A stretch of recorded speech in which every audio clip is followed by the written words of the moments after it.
Welcome back to my continuing reflections and sharing on the book written by Cardinal Sarah, The Power of Silence.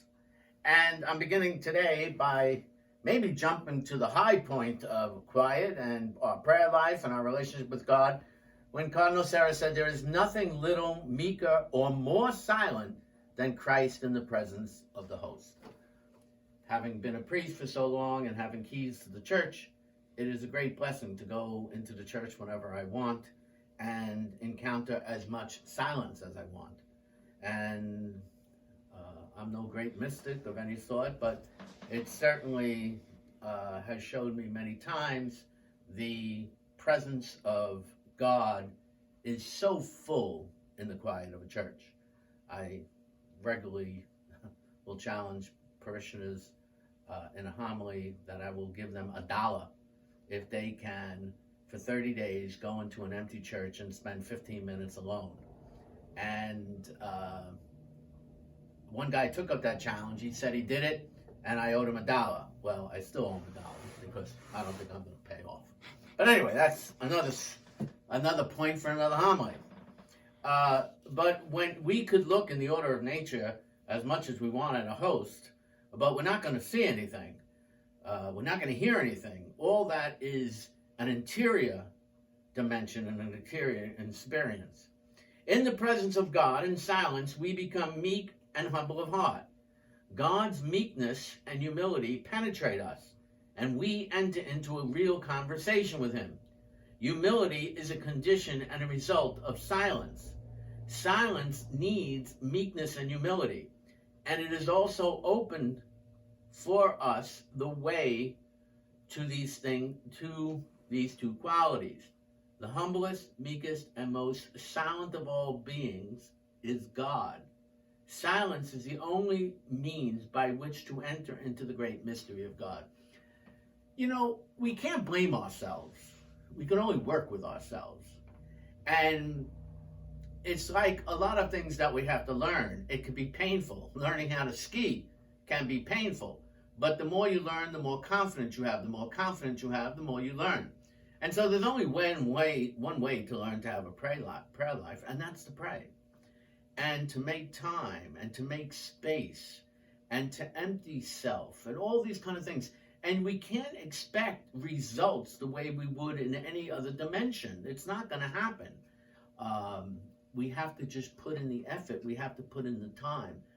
I've been counseling people for years that the best way, I believe, to have a vibrant prayer life is dedicate a X amount of time every day to prayer. And come hell or high water, you're going to keep that. If you say 15 minutes, it's going to be 15 minutes.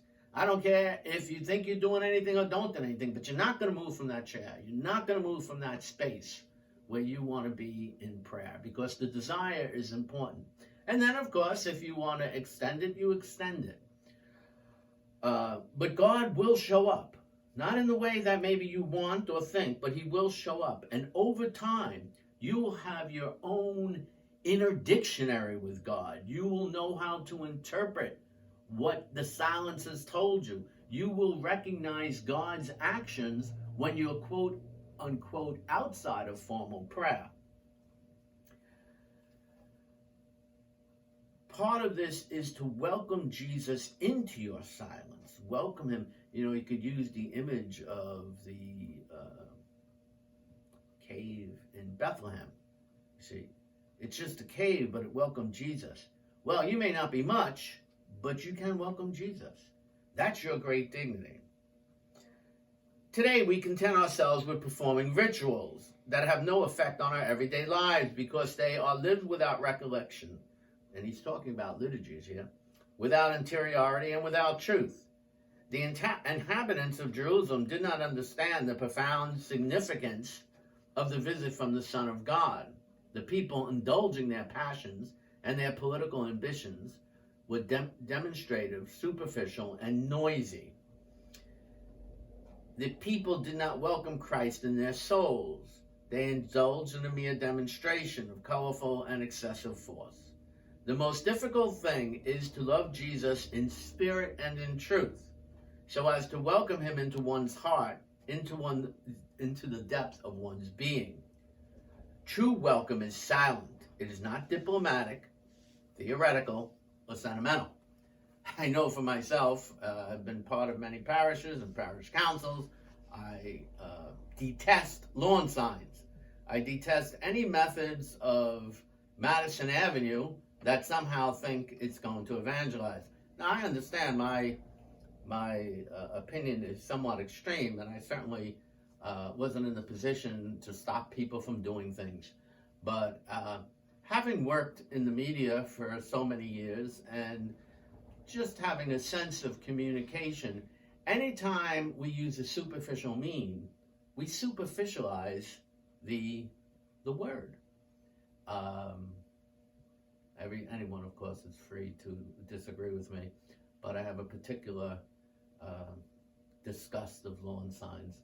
If local politicians use them, I don't see why Christ would have to use them. Anyway, I'm going to conclude once again with my favorite quote from Abbot John Uds Bamberger.